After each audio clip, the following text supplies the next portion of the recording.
പകലൊളിമായുമ്പോൾ നല്ലാല കുളിരല മൂടുമ്പോൾ ഇരുളു വീഴും വഴിയിൽ നീ തനിയെ പോകുമ്പോൾ. സിംഗേഴ്സിനെ സെലക്ട് ചെയ്യുമ്പോൾ ഒരു പ്രശ്നമെന്ന് വെച്ചാൽ വിജയിച്ച പാട്ടായിരിക്കണം. ഈ പാട്ടെല്ലാവരും കേട്ട പാട്ടായിരിക്കണം. ആൾക്കാരുടെ മനസ്സിലുണ്ടാവണം. ഇവരുടെ വോയിസ് ആൾക്കാരുടെ മനസ്സിലുണ്ടാവണം. അപ്പൊ ഒരു പാട്ട് സെലക്ഷനിൽ ഭയങ്കര പ്രാധാന്യമുണ്ട്.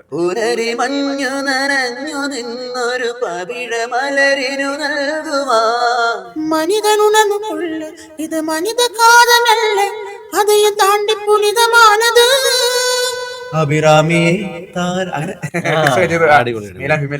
എന്തൊക്കെയാണ് വിശേഷങ്ങൾ? സുഖമായിട്ട് പോകുന്നു. പ്രോഗ്രാമൊക്കെ ആയിട്ട് ഇങ്ങനെ നന്നായിട്ട് പോകുന്നു. ആദ്യം വരുന്നത് നമ്മുടെ KS പ്രസാദേട്ടന്റെ ഒരു അപരൻ എന്ന നിലയിലാണ് അല്ലെ? അങ്ങനെയാണ് കൊച്ചിൻ ഗിന്നസിലൂടെ തന്നെയാണ്. ആ ഒരു വേഷത്തിലൂടെയാണോ കൊച്ചിൻ ഗിന്നസിലേക്ക്? അല്ല, ഫിഗറിലൂടെ അല്ല. അന്ന് ടെലിഫോണുള്ള സമയം, മൊബൈലില്ലാത്ത കാലം. അപ്പൊ CD-യിൽ ഒരു നമ്പർ, പ്രസാദിന്റെ നമ്പർ വന്നിട്ട് അന്ന് ശരിക്കും പറഞ്ഞാൽ നിങ്ങളുടെയൊക്കെ ആ കോമഡി ഷോ ഒക്കെ ഇല്ലേ, ആ ടൈം പാസ് അങ്ങനെയുള്ള കോമഡി ഷോകളൊക്കെ കണ്ടിട്ടാണ് അപ്പൊ ഒരു ഇൻസ്പിറേഷൻ. അപ്പൊ എനിക്ക് ഉള്ളിൽ ഭയങ്കര ആഗ്രഹമുണ്ട്, കലാകാരനാവണം എന്നൊക്കെ ചെറിയ ആഗ്രഹങ്ങളൊക്കെ ഉണ്ട്. പക്ഷെ അന്ന് അങ്ങനെ ഫോൺ നമ്പറൊക്കെ എടുത്ത് ബൂത്തിൽ കയറി. അപ്പൊ ബൂത്തിൽ കുറെ ആൾക്കാരൊക്കെ വിളിക്കാനൊക്കെ നിൽക്കുന്നുണ്ട്. ഓരോ കോയിനിട്ട് ഇങ്ങനെ പ്രസാദേട്ടനെ വിളിച്ചു.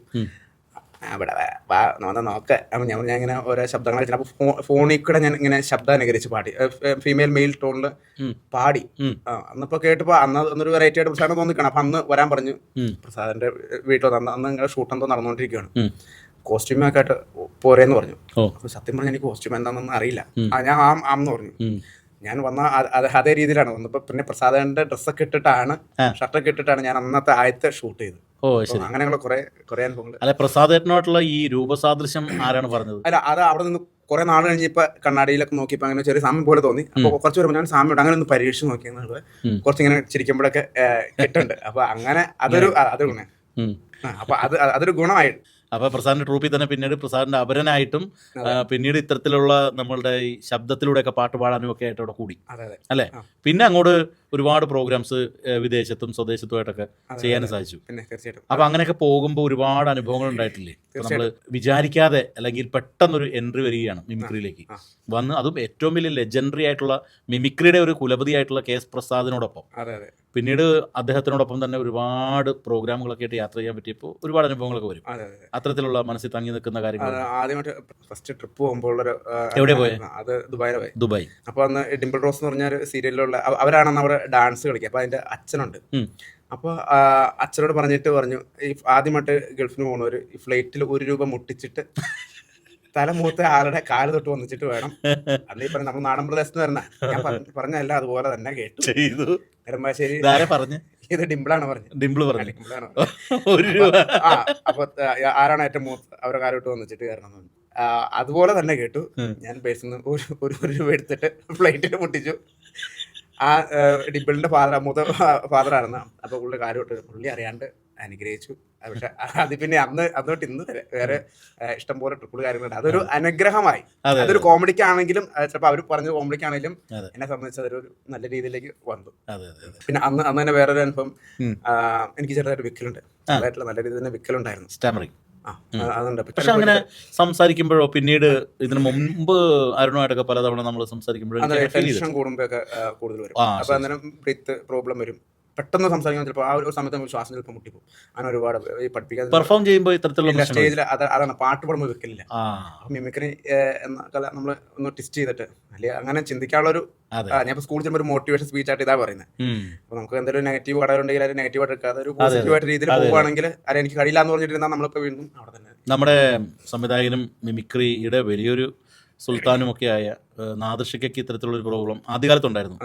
പക്ഷെ അദ്ദേഹത്തിന് പാടുമ്പോഴോ മിമിക്രി പെർഫോം ചെയ്യുമ്പോഴോ ഒന്നുമില്ല. പിന്നെ അത് ആ മിമിക്രിയിലൂടെയും പാട്ടിലൂടെയുമാണ് അദ്ദേഹം അത് തിരുത്തി എടുത്തതും ആ ഒരു ഇതിനൊക്കെ ഓവർകം ചെയ്തത്. ഞാൻ ചിന്തിച്ച നമുക്ക് സംസാരത്തിലാണല്ലോ പ്രശ്നം, അതും തൊണ്ടേന്നാണ്, പാട്ടും തൊണ്ടേന്നാണ്. അപ്പൊ നമുക്ക് അതിനൊന്ന് വിട്ടുപോയിട്ടില്ല, നമുക്ക് കിട്ടുന്നുണ്ട്. അതൊരു ദൈവഭാഗ്യം. അപ്പൊ ഈ സ്റ്റാമറിംഗ് കൊണ്ട് വന്ന കാര്യം എന്താണ്? അല്ല, സ്കൂളിൽ പഠിപ്പിക്കാൻ നേരത്ത് 10ലൊക്കെ വെച്ച് ചോദിച്ചു എനിക്ക് ഉത്തരം അറിയായിരിക്കും. പക്ഷെ എൻ്റെ അടുത്ത് വരുമ്പോൾ സാധാരണ ഉത്തരം അറിയാവുന്നവർ ഇരിക്ക് ബാക്ക് ടു അങ്ങനെയൊക്കെ പറയില്ലേ. അപ്പൊ അങ്ങനെ എൻ്റെ അടുത്ത് വന്നപ്പോൾ എനിക്ക് ആകെ ടെൻഷനായി. എനിക്ക് ഉത്തരം അറിയാമായിരുന്നു, പക്ഷെ എനിക്ക് ശ്വാസം മുട്ടിപ്പോയി, പറയാൻ പറ്റണില്ല. ബാക്കിയുള്ള എല്ലാവരും ഇരുന്നോ നീ എനിക്കൊന്നും പറഞ്ഞു. ശരിക്കും തല്ലിട്ടി. അപ്പൊ ഇതുപോലുള്ള ഒരുപാട് അനുഭവങ്ങളാണ് സ്കൂളിൽ വെച്ചിട്ടുണ്ടായിരുന്നത്. ഓ ശരി ശരി. നമ്മളിതൊരു കാര്യം പറയാൻ ചെന്ന് കഴിഞ്ഞാൽ അത് നമുക്ക് പറയാൻ പറ്റില്ല. Okay okay. നമ്മുടെ മനസ്സിലുണ്ടായിരിക്കും, പക്ഷെ അത് നമുക്കത് പറഞ്ഞു ഫലിപ്പിക്കാൻ കഴിയില്ല. അതൊരു ഇല്ലാത്തൊരു വിഷമം തന്നെയാണ് ശരിക്കും പറഞ്ഞാലും. പിന്നീട് ഇങ്ങനെ ഉള്ള യാത്രകളിലോ അങ്ങനെയൊക്കെ വല്ലതും സംഭവിച്ചിട്ടുണ്ടോ? തീർച്ചയായിട്ടും.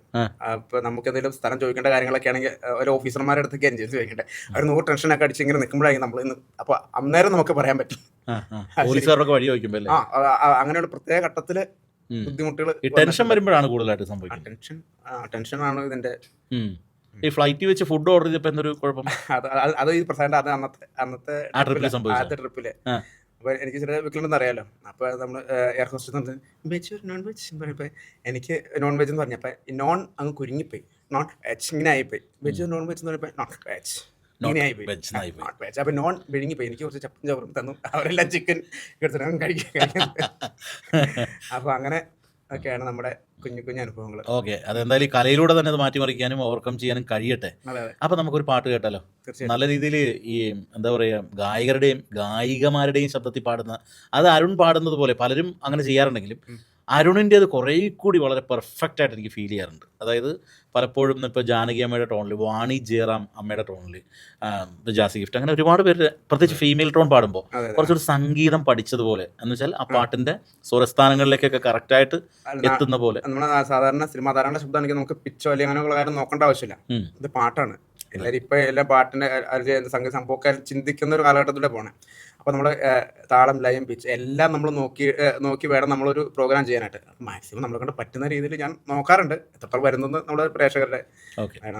അപ്പോൾ ആദ്യം ആരുടെ? അത് നമുക്ക് ഫീമെയിൽ വേണ്ടി തുടങ്ങി വാണി ജയറാമിൻ്റെ. മിക്കവാറും ഞാൻ വാണി ജയറാമിൻ്റെ പ്രോഗ്രാം പാട്ടിൽ തന്നെയാണ് തുടങ്ങുന്നത്. ശരി.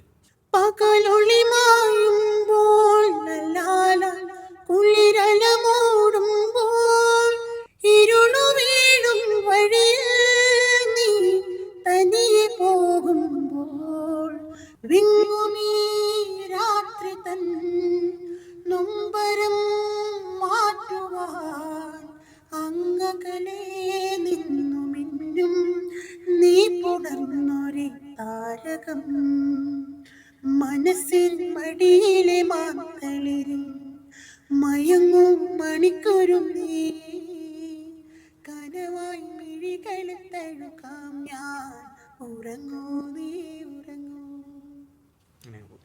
അടിപൊളി. പാട്ട് പഠിച്ചിട്ടുണ്ടോ? ഇല്ല, പാട്ട് പഠിച്ചിട്ടില്ല. ഇത്രയും പാട്ടിനെ പഠിക്കുന്നു. നമ്മൾ ഓരോ പാട്ടും എടുത്ത് പഠിച്ചാൽ നമുക്ക് പാട്ട് പഠിക്കുന്ന പോലെ തന്നെ നമുക്ക് കുറച്ച്. വീട്ടിലാരെങ്കിലും പാടുമായിരുന്നോ? ഇല്ല, ആരുമില്ല. നമ്മൾ ഈ വഴി തെറ്റി ഇങ്ങനെ ഞാൻ ശരിക്കും ഇലക്ട്രോണിക്സ് ആയിരുന്നു ഫീൽഡ്. ചെറുപ്പത്തിൽ 10 കഴിഞ്ഞ് നേരെ +2 പോലും പഠിക്കാണ്ട് ഇലക്ട്രോണിക്സ് പഠിക്കാൻ പോയി. അല്ല, ശരിക്കും ഞാൻ 10ൽ തോറ്റൊരു വ്യക്തിയാണ്. അപ്പോഴാണ് ഈ തോൽവി ഇത്രയും വലിയൊരു സംഭവമാണ്, ഇത്രയും വലിയ മാനം പോണ സംഭവം എന്ന് പറഞ്ഞ്. അല്ല, തോറ്റു കഴിഞ്ഞാൽ ഒരു വിലയില്ല, തോറ്റു കഴിഞ്ഞാൽ ഒരു വിലയില്ല. അപ്പോഴാണ് എനിക്ക് പഠിക്കണമെന്നുള്ള ആഗ്രഹം. പിന്നെ ഇലക്ട്രോണിക്സ് പഠിച്ചു, അതിലൊക്കെ ഫസ്റ്റ് റാങ്ക് ഉണ്ട്. ഫസ്റ്റ് റാങ്ക് ഉണ്ട് ഇലക്ട്രോണിക്സിൽ. KGC ഉണ്ട്, AITC, ഓൾഡി ടെക്നിക്കിന്റെ ഉണ്ടായിരുന്നു. അപ്പൊ അതിന്റെ എല്ലാ സർട്ടിഫിക്കറ്റിലും ഫസ്റ്റ് തന്നെയാണ് നമുക്ക്. അപ്പൊ ഞാൻ ചോദിക്കുന്നത് ടിവിയുടെ മെക്കാനിക്ക്, പിന്നെ പ്രൈവറ്റ് കോഴ്സ്. അതിനുശേഷം കമ്പ്യൂട്ടർ ചിപ്പിൽ ഒരു ഹാർഡ്വെയർ, ഈ കമ്പ്യൂട്ടർ മെക്കാനിക്കില്ലേ, അത് പഠിച്ചു. കമ്പ്യൂട്ടർ നിർമ്മാണം, അങ്ങനെയുള്ള പരിപാടികൾ പഠിച്ചു. പിന്നെ അന്നേരം പാട്ട് കാര്യങ്ങളൊക്കെ ഉണ്ട്. അതിനുശേഷം പിന്നെ എറണാകുളത്ത് വന്ന സൗണ്ട് എഞ്ചിനീയർ, നമ്മുടെ റിയാൻ സ്റ്റുഡിയോയിൽ സൗണ്ട് എഞ്ചിനീയറിംഗ് പഠിച്ചു. അപ്പോൾ അതോടുകൂടി നമ്മുടെ പഠനം ഏകദേശം ഞാൻ എല്ലാം ടെക്നിക്കലായിട്ട് ഉള്ള ഇതാണ് കൂടുതൽ പഠിച്ചത്. കാരണം നമ്മുടെ മനസ്സ് നിൽക്കുന്ന എല്ലാം അങ്ങനെ ഒരു കാര്യത്തിലാണ്. അപ്പോൾ സൗണ്ട് എഞ്ചിനീയറിംഗ് പഠിച്ചപ്പോഴാണ് ഇങ്ങനെയുള്ള ഓരോ പ്രത്യേകമായിട്ട് പാടാനും അല്ലെങ്കിൽ അങ്ങനെ പാട്ടിനകത്തുള്ള കുറച്ചുകൂടെ വരാനുള്ള കാരണം. ഇപ്പം നമ്മൾ MTT സംഭവം ശരിയാണെന്ന് നോക്കുകയാണെങ്കിൽ നമ്മൾ റെക്കോർഡ് ചെയ്ത് നോക്കും. അപ്പോൾ ഏകദേശം ഇത് ഓക്കെ ആണെന്ന് നമുക്ക് മനസ്സിലാവും. അപ്പോൾ അതൊരു ഗുണം ചെയ്തിട്ടുണ്ട് ടെക്നിക്കലായിട്ട്. അപ്പോൾ ഞാൻ ചോദിക്കുന്നത്, ഇങ്ങനെ പാട്ട് പഠിക്കാതെ ഇത്രയും കറക്റ്റായിട്ട് ആ നോട്ടിൽ എന്താ പറയുക, അതിൻ്റെ എല്ലാ ഭാവങ്ങളും ലയവും താളവും ഒക്കെ സമന്വയിപ്പിച്ചുകൊണ്ട് പാടുക എന്ന് പറയുന്ന ഒരു വലിയൊരു കാര്യമാണ്. കാരണം പാട്ടിനെ കുറിച്ച് ചെറിയൊരു, അത് നമുക്ക് ഒരു കാര്യത്തിൽ നമുക്കൊരു ആഗ്രഹമാണ് ഏറ്റവും വലുത്. അത് ആഗ്രഹം നമുക്കവിടെ തെറ്റാണ്, നമ്മളൊരു പ്രേക്ഷകരുണ്ടാവുന്ന ഏറ്റവും വലിയ കാര്യം. തെറ്റാന്ന് എനിക്ക് മനസ്സിലായി. അത് മറ്റു പ്രേക്ഷകർ ചിന്തിക്കട്ടെ എന്നല്ല പറയുന്നത്, നമ്മളെ തെറ്റി തിരുത്തി വിടണം.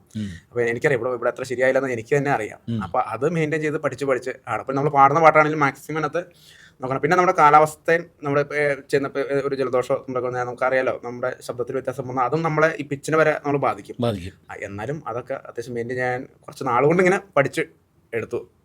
അല്ലാതെ പ്രത്യേകിച്ച് അങ്ങനെ ആരുടെയൊക്കെ ശബ്ദത്തിൽ പാടും? ഇപ്പൊ വാണി ജയറാം, പിന്നെ ജാനകി അമ്മ, ജാസി ഗിഫ്റ്റ്, അങ്ങനെ ഏകദേശം 30-35ഓളം വോയിസുകളാണ്. പക്ഷെ നമുക്ക് ഒരുപാട് അനുകരിക്കും, 100 പേരെ എടുക്കാം. പക്ഷെ എല്ലാം കുറച്ച് ഒരു 5 പേർ വെച്ചിട്ട് വോയിസുള്ള സാമ്യങ്ങളായിരിക്കും. അപ്പൊ ജാസ്മിനുള്ള സാമ്യമുള്ള കുറച്ച് പേരുണ്ടാവും.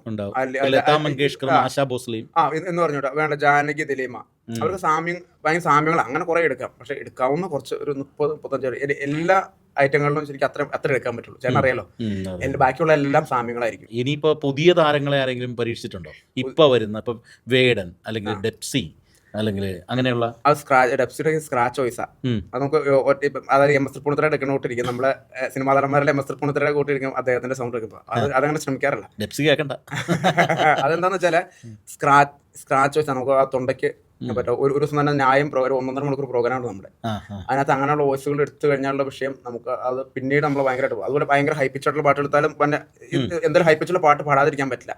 പക്ഷെ ഹൈപ്പിച്ച് എടുക്കുമ്പോൾ കുഴപ്പമില്ല, തൊണ്ടയ്ക്ക് അത് ശരിക്കും ബാധിക്കുന്നുണ്ട്. അങ്ങനെ കുറെ കാര്യങ്ങളുണ്ട്. ഓരോ ഈ സിംഗേഴ്സിനെ സെലക്ട് ചെയ്യുമ്പോൾ ഒരു പ്രശ്നമെന്ന് വെച്ചാൽ വിജയിച്ച പാട്ടായിരിക്കണം. ഈ പാട്ടെല്ലാവരും കേട്ട പാട്ടായിരിക്കും.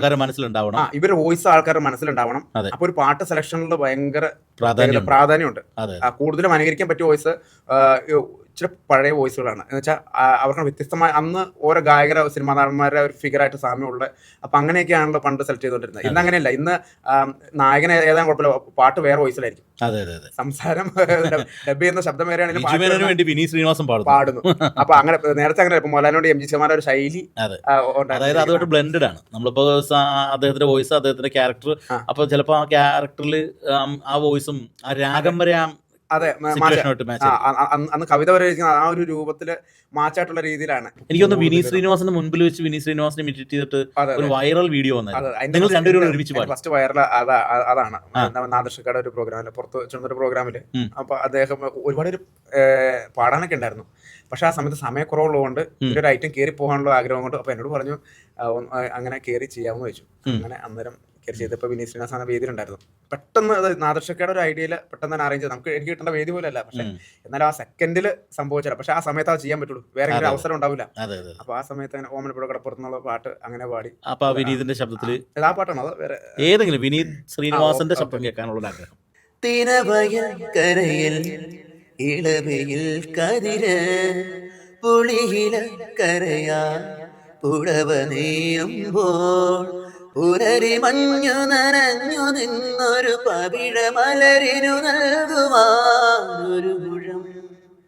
ഒരു മുഴം പൂഞ്ചേല വാങ്ങാൻ പോയി കുളിരിലും കാറ്റ് ഒരു വാക്കു മിണ്ടാതെ ഒരു നോക്കു കാണാതെ കാട്ടു ചെമ്പക ചൂട്ടിൽ നിന്ന് കാറ്റിതെങ്ങു പോയി പൂങ്കാറ്റിതെങ്ങു പോയി. ഇതെല്ലാം മൈക്ക് വോയിസ് കേട്ടോ. അനുകരിക്കുമ്പോൾ നമുക്ക് അങ്ങനെ പിടിച്ച് ചെയ്യാൻ പാടില്ല. മൈക്കിലാകുമ്പോൾ കുറച്ച് നമുക്ക് അഡ്ജസ്റ്റ് ചെയ്തിട്ട് ആ ഒരു ടോണിലേക്ക് ഔട്ട് കേട്ടിട്ട് നമുക്കത് ചേഞ്ച് ചെയ്യാൻ പറ്റും. പിന്നെ ഈ മിമിക്രിയിൽ വന്നിട്ട് ഇപ്പോൾ ഒരുപാട് പ്രത്യേകിച്ച് ഞങ്ങൾ മിമിക്രിക്കാരുടെ ഇടയിൽ പറയുന്നൊരു കാര്യം സ്കൂൾ സ്റ്റാർ എന്നാണ് ഞങ്ങൾ വിളിക്കുന്നത്. കാരണം ഏറ്റവും കൂടുതൽ സ്കൂളുകളിൽ ഇനാഗുറേഷൻ പോയിട്ട് അവിടുത്തെ കുട്ടികൾക്ക് മോട്ടിവേഷൻ ക്ലാസ് എടുക്കുക. അതെ, അങ്ങനത്തെ ഉദ്ഘാടനം അല്ലല്ലോ, സ്കൂളിലെ കുട്ടികൾക്ക് വേണ്ടിയിട്ടുള്ളതാണ്. അപ്പൊ അങ്ങനെയൊക്കെ പോകുമ്പോൾ കിട്ടിയ കുറെ അനുഭവങ്ങളൊക്കെ ഉദ്ഘാടനമാണ് ഇപ്പോൾ കൂടുതൽ ചെയ്യുന്നത്. കാരണം സ്കൂളിലെ ഒരു പ്രത്യേകത എന്ന് വെച്ചാൽ അവർക്ക് ഒരു ചെറിയ മോട്ടിവേഷൻ, ഞാൻ ഇത് എൻ്റെ അനുഭവങ്ങളെ കുറിച്ച് ഒരു മോട്ടിവേഷൻ ക്ലാസ് ചെയ്യും. പ്ലസ് അതുപോലെ തന്നെ നമ്മുടെ പ്രോഗ്രാം പയ്യെ തുടങ്ങും. ഇതുപോലെ കുറച്ച് അനുകരണങ്ങൾ പയ്യെ തുടങ്ങും. അതിനുശേഷം അടിപൊളി പാട്ട്. അപ്പോൾ ഒരു മണിക്കൂർ 1.5 മണിക്കൂർ അവർക്ക് വേണ്ടിയിട്ട് ഒരു പാക്കേജ് പോലെയാണ്. അപ്പോൾ അവർക്ക് വേണ്ട ഒരു ഗസ്റ്റ് പെർഫോമൻസ് എന്ന് പറയുമ്പോൾ ഇപ്പോൾ സിനിമാ താരങ്ങളുടെ പറഞ്ഞു വെച്ചാൽ അവർ വന്നിട്ട് ഒരു 2-3 വാക്ക് സംസാരിച്ചിട്ട് നല്ല എമൗണ്ട് ആയിട്ട് പോകും. നമ്മൾ ആ ഒരു തരുന്ന എമൗണ്ട് നല്ല പെർഫോമൻസ് നമ്മൾ ചെയ്യുന്നുണ്ട്. അവരെ എൻജോയ് ചെയ്യിപ്പിക്കാം. നമുക്ക് കുട്ടികളാകുമ്പോൾ അവർ ആഗ്രഹിക്കുന്നുണ്ട് ഇപ്പോഴത്തെ ഒരുപാട് പാട്ട്, അടിപൊളി പാട്ട് കേൾക്കണം, അല്ലെങ്കിൽ വരുന്ന ഗസ്റ്റ് ഇങ്ങനെ പെർഫോം ചെയ്യാന്ന് പറയുമ്പോൾ അവർക്കൊരു വലിയ കാര്യമാണ്. തീർച്ചയായിട്ടും. അല്ല, ഇതെല്ലാം എല്ലാ ഓഡിയൻസും ഇപ്പോൾ ആനുവൽ ഡേക്കൊക്കെയാണ് കൂടുതൽ ആനുവൽ ഡേ പ്രോഗ്രാമാണ്. അവിടെ അച്ഛനമ്മമാരുണ്ട്, കുട്ടികളുണ്ട്, അധ്യാപകരുണ്ട്, സിസ്റ്റേഴ്സ്, അച്ഛന്മാര്, അങ്ങനെ എല്ലാ മേഖലയിൽ നിന്നുള്ള ഓരോരുത്തരെങ്കിലും ഉണ്ടാവും. അപ്പൊ അവർക്ക് പറ്റിയ ഓരോ ഐറ്റം പാട്ടുകൾ നമ്മുടെ അടുത്തുണ്ട്. എന്തൊക്കെയാണ് അവിടെ പെർഫോം ചെയ്യുന്നത്? ഈ സിംഗേഴ്സിന്റെ വോയിസ് ഇമിറ്റേഷൻ ഉണ്ട്, എക്കോ ആയിട്ട് പാട്ട് പാടും. അതിലേക്ക് വരുന്നുണ്ട്. ഇപ്പൊ ക്രിസ്ത്യൻ സ്കൂളാണെങ്കിൽ ഭക്തിയാണ്, ക്രിസ്ത്യ ഭക്തിയാണ്, അങ്ങനെ സ്റ്റാർട്ട് ചെയ്യും. പിന്നെ മോട്ടിവേഷൻ ഏറ്റവും പ്രധാനം കുട്ടികൾക്ക് വേണ്ട ഏറ്റവും മോട്ടിവേഷനാണ്.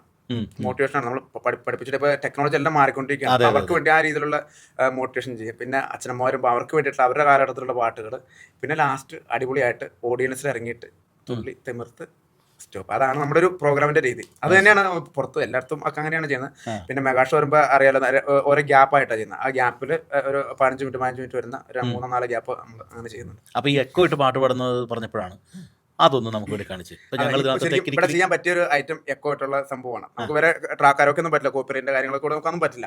അപ്പൊ എക്കോ അതാദ്യം ഞാൻ പറഞ്ഞില്ല, സൗണ്ട് എഞ്ചിനീയറിംഗ് പഠിച്ചപ്പോൾ അവിടെ പഠിപ്പിച്ച എക്കോയും ഡിലേ അത് തന്നെയാണ് എക്കോ എന്ന് പറയുന്ന സാധനം. റിപ്പീറ്റ് ആയിട്ട് തിരിച്ചു വരിക, ഹലോ ഹലോ ഹലോ റിപ്പീറ്റ് ആയിട്ട് വരിക. ആ പാട്ട് പാടുമ്പോൾ എങ്ങനെയായിരിക്കും ഇതിന്റെ പ്രത്യേകത? ഞാൻ ചെയ്ത പരിപാടി എന്ന് വെച്ചാൽ കരോക്കെ ഇട്ടിട്ട് അതിനകത്ത് ടൈം പോവാതെ എക്കോ ചെയ്യും. എക്കോ ചെയ്യുന്ന ഒരുപാട് പേരുണ്ട്, ഒക്കെ ചെയ്യുന്ന ഒരുപാട് പേരുണ്ട്. പക്ഷെ എന്നാലും നമുക്ക് ടൈമിങ് നോക്കാന്നുള്ള കാര്യമുണ്ട്. ഞാൻ പാടിയത് ചക്രവർത്തിനി നിനക്കു ഞാൻ എൻ്റെ എക്കോ ഇല്ല. ഇതിനകത്ത് എക്കോ വരുമ്പോൾ ചക്രവർത്തിനി നിനക്കു ഞാൻ എൻ്റെ ശിൽപഗോപുരം തുറന്നു, അങ്ങനെ അങ്ങ് പോകും. വേറെ പാട്ടുണ്ട്, ഒരു വട്ടം കൂടി എന്നോർമകൾ മെയ്യുന്ന. ഇതിനുള്ള വരി മന്നം, അതിനുള്ള എക്കോയും മന്നം. അപ്പൊ ഒരു വട്ടം കൂടി എന്നോർമകൾ മെയ്യുന്ന തിരുമുറ്റത്തെത്തുവാൻ മോഹം, തിരുമുറ്റത്തൊരു കോണിന് നിൽക്കുന്നൊരാ നെല്ലിലി മരമൊന്നു നൂലുലു തൂവാൻ മോഹം, മരമൊന്നു നൂലുലു തൂവാൻ മോഹം. അങ്ങനെ ഇത് പോകും. അപ്പൊ ഓരോ പാട്ടിനും ഓരോ സ്പീഡാണ്. ഇപ്പൊ ജനഗണമന അധിനായക ജനനഗണനമാന അധിനാ, അപ്പൊ സ്പീഡാ. അതുപോലെ പച്ചപ്രന്തത്തിന് പച്ചപ്പാനം തത്തെ എക്കോ ഇല്ല, പച്ചപ്പാനം തത്തത്തെ പൊന്നാരര പൂമുത്തെ പൊന്നല്ലിൽ പൂങ്കരളിൽ സ്പീഡ് വരും. അങ്ങനെയാണ്. അതായത് പഠിക്കണമെങ്കിൽ ഒരു അക്ഷരം 2-3 വാക്ക് വെച്ച് റിപ്പീറ്റ് ചെയ്ത് ഇപ്പൊ പച്ചപ്പാനന്ദത്തെ പപ്പ ചച്ച പപ്പ നം നം തത്ത തെത്തെ പപ്പ ചച്ചപ്പാൻ പപ്പ ചച്ചപ്പാൻ പപ്പ ചച്ചപ്പാനം തത്തത്തെ, അങ്ങനെ വരും. അത് റിഹേഴ്സൽ ചെയ്യാനുള്ള ടൈമാണ്. ടിപ്പും കൂടി പറഞ്ഞു കൊടുക്കുന്നുണ്ട്. ടിപ്പും കൂടെ എല്ലാവരും പഠിക്കട്ടെ, എല്ലാവരും പ്രോഗ്രാം ചെയ്യട്ടെ. സ്കൂളുകളിലൊക്കെ ചെന്നിട്ട് കുട്ടികൾക്ക് ചക്രവർത്തിനെ പഠിപ്പിക്കും. അവരോട് പറയും. പിന്നെ കുറച്ച് പിള്ളേർ ഇങ്ങനെ അങ്ങനെ പറഞ്ഞുകൊണ്ടിരിക്കും. ഈ മോട്ടിവേഷനിൽ എന്തൊക്കെ കാര്യങ്ങൾ പറയുക? മോട്ടിവേഷൻ ഞാൻ പറഞ്ഞു, എനിക്ക് സംസാരിക്കും വെക്കലുണ്ടെന്നുള്ള കാര്യങ്ങൾ അത് വെച്ചിട്ടാണ്. അപ്പൊ നമുക്ക് കഴിയില്ല എന്ന് കരുതിയല്ല. ഞാൻ പറയാം, നമുക്ക് ഓരോ ബിൽഡിങ്ങുകൾ കാണുമ്പോഴും ഓരോ വണ്ടികൾ കാണും. ഇതൊക്കെ മനുഷ്യനുണ്ടാക്കിയതാണ്. കമ്പ്യൂട്ടർ കാര്യം എല്ലാം എല്ലാവർക്കും കഴിവുണ്ട്. കാര്യം നമ്മൾ ഇതൊക്കെ മറ്റുള്ള മനുഷ്യർ മൈക്ക് കാര്യങ്ങളെല്ലാം മനുഷ്യനുണ്ടാക്കി. അപ്പൊ എല്ലാവർക്കും കഴിവുണ്ട്. അപ്പൊ നമ്മളത് വളർത്തിക്കൊണ്ടുവരിക. നമുക്ക് കഴിയില്ല എന്ന് കരുതി ഇരുന്നിട്ട് കാര്യമില്ല. ഇന്നത്തെ കാലത്ത് കഴിവ് കൊണ്ടുള്ള നമ്മൾ പഠിച്ച ജോലി, ഇനിയുള്ള മല്ലൻ പണികളോ കാര്യങ്ങളോ ഒന്നുമല്ല ഇനി ചെയ്യാൻ പോകുന്നത്. ഇനി ബുദ്ധി കൊണ്ടുള്ള ജോലികളാണ് കൂടുതൽ. അപ്പൊ ആ രീതിയിലേക്ക് AI ടെക്നോളജി വന്നപ്പോൾ ആ രീതിയിലേക്കും കൂടെ നമ്മൾ മിമിക്രി AI മാറ്റണം, ആ രീതിയിലേക്ക് പോകേണ്ട വരും. ഇനി അതും കൂടി വന്നാലുള്ള അവസ്ഥ. ഇനി അതും കൂടെ വന്നാൽ ഇനി അതായി ദാസന്റെ സൗണ്ടിലാണ് പാടാം. ഇപ്പോ സിനിമകളിൽ ഇപ്പൊ ആർട്ടിസ്റ്റുകൾ ഇല്ലാതെ AI ഉപയോഗിച്ചുകൊണ്ട് അവരെ മേക്ക് ചെയ്ത് ഇപ്പൊ നമ്മളിൽ നിന്നൊക്കെ മൺമറഞ്ഞു പോയ ആക്ടേഴ്സിനെ വെച്ചിട്ട് വേണമെങ്കിൽ സിനിമ ചെയ്യാവുന്ന രീതിയിലുള്ള ടെക്നോളജിയിലേക്ക് എത്തി. ഇനി നമുക്ക് മറ്റൊരു താരത്തിന്റെ ശബ്ദത്തിലേക്ക് പോവാം അല്ലെ? നമുക്ക് പോയേക്കാം. ആരുടെ ശബ്ദമായിരിക്കും? നമുക്ക് ഇപ്പൊ വീണ്ടും ഫീമെയിൽ, നമുക്ക് ജാനകിയമ്മയുടെ ഓൾ ടൈം ഫേവറേറ്റ് സിംഗർ ആണ്. നമ്മുടെ എല്ലാവർക്കും ഒരുപോലെ ഇഷ്ടപ്പെടുന്ന ഒരു ജാനകിയമ്മയുടെ എങ്ങനത്തെ പാട്ടാണ് കൂടുതൽ? ഏതൊക്കെയാണ് ടൈപ്പ് വേണില്ല പാടാം. ചെല്ലക്കുറിഞ്ഞി പൂത്തു ഇല്ലിക്കാടും പൂവിട്ടു, ചെല്ലക്കുറിഞ്ഞി പൂത്തു ഇല്ലിക്കാടും പൂവിട്ടു, 1000 വർണ്ണജാലം ആടിപ്പാടും വേളയിൽ ആരോ പാടും താരാട്ടി നീളം കേട്ടുപാടും സ്നേഹദേവദൂതരേ വരൂ നീ വരൂ,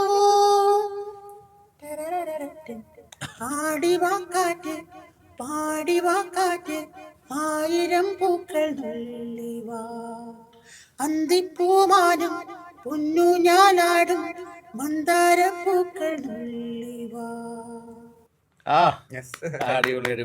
ഇതുപോലെ മറ്റൊരു ചാനലിൽ ഞാൻ കണ്ടതാണ്, ദലീമ ചേച്ചിയുടെ അല്ലെ, ദലീമ ചേച്ചിയും ജാനകിയമ്മയുടെ വോയിസ് സിമിലർ ആണ്. ഈ രണ്ടും വ്യത്യാസങ്ങൾ കാണിച്ചിരുന്നു. പ്രദക്ഷിണ വഴിയിൽ വെച്ചെന്റെ ദേവൻ പ്രത്യക്ഷനായി സഖി, പ്രദക്ഷിണ വഴിയിൽ വെച്ചെന്റെ ദേവൻ പ്രത്യക്ഷനായി സഖി, അയ്യോ ഞാനൊരു യൂതൻ, അങ്ങനെ ആ ഒരു അങ്ങനെ ഒരു അങ്ങനത്തെ ഒരു വോയിസ് കൂടുതലായിരിക്കും. പിന്നെ നമ്മുടെ ജാനകിയുടെ പാട്ട് പാടാൻ പറ്റിയത് കൺമണി അൻപുടൻ. പഠിക്കും. ഉണ്ടാന കായമെന്ന് തന്നാലെ മാറിപ്പോലെ മായമെന്ന് പൊന്മാനെ പൊന്മാനെ என்ன காயமான போதும் என் மேனி தாங்கிக் கொள்ளும் இந்த மேனி தாங்காது சென்றேனே எந்த காதல் என்னவென்று சொல்லாமல் ஏக அழகி வந்தது உந்த சோகம் என்னை தாக்க என்னென்று போது வந்து அழகி நின்றது மனிதன் உணர்ந்து கொள்ள இது மனித காதல் அல்ல அதையும் தாண்டி புனிதமானது അഭിരാമിയെ താൻ അങ്ങനെ അടിപൊളി. മീല ഫീമെയിലൊക്കെ അങ്ങ് പോകും. Okay okay okay. ഇത് രണ്ടും മാറി മാറി ചെയ്യുന്ന ഒരുപാട് പാട്ടുകൾ. മെറേഡോളിന മാറി മാറി ചെയ്യും. അത് സ്പീഡാ. ഓ, ഇപ്പൊ അത് ഒരുപാട് സംഗീത പ്രാധാന്യമുള്ള പാട്ട്. സംഗീതം പഠിച്ചിട്ടുള്ള അറിയാലോ. ആ, അപ്പൊ എങ്കിൽ ഞാൻ എഴുതിയെടുത്ത് അത് കണ്ടപ്പോഴാണ് എനിക്ക് തോന്നിയത് ആ. സംഗീതം പഠിച്ചിട്ടുണ്ടോ എന്ന്. കാരണം അതിൽ സ്വരസ്ഥാനങ്ങളൊക്കെ പാടുമ്പോഴേ അതെ അതെ അതെ അത് ഭയങ്കരമായിട്ട് ശ്രദ്ധിക്കണം. ഞാൻ അതുകൊണ്ട് ഏതാണ്ട് 3-5 വർഷത്തിൽ കൂടുതൽ എടുത്ത് പഠിക്കാൻ. അങ്ങനെ അപ്പൊ അറിയാവുന്നവർക്കൊരു കുറച്ച് മതിയായിരിക്കും. അതെ. പക്ഷെ എന്നാലും ആ ഒരു പോയിന്റിലേക്ക് എത്തണമല്ലോ. നമ്മൾ അല്ലാണ്ട് എടുക്കാൻ പറ്റില്ല നമുക്ക്. നിസ നിസ നിസ നിസ നിസ ധനി ധനി ധനി ധനി ഗമ പദനി ദമ ഗമ പദനി ദമ ഗമ പമ ഗമ ഗരി സരി സരി ധനി ദാദനി നിസ സ ഗ ഗമ സ സ ഗ ഗമ മ ദാദനി ധനി സ ഗ ധനി ധനി സനി ധനി ദമ ഗമ ധനി സ ധനി ദമ ഗമ ഗരി സരി സ ഗമ ധനി സനി ദമ ഗമ ഗരി സരി സ ഗമ ധനി സനി ദമ ഗമ ഗരി ദാദനി നിസ സ ഗ ഗനി നിസ സ ഗ ഗമ മ സ സ ഗ ഗമ മ ദ ഗ ഗമ മ ദദനി മ മ ദദനി നിസ ദദനി നിസ സ ഗ मेरे ढोलना सुन मेरे प्यार की धुन അങ്ങനെയൊക്കെ പറഞ്ഞു. അടിപൊളി. ഇതാ വിത്ത് ഓർക്കസ്ട്ര കൂടി വരുമ്പോ അതെ കിട്ടുന്ന ആംബിയൻസ്. അതെ അതെ അതെ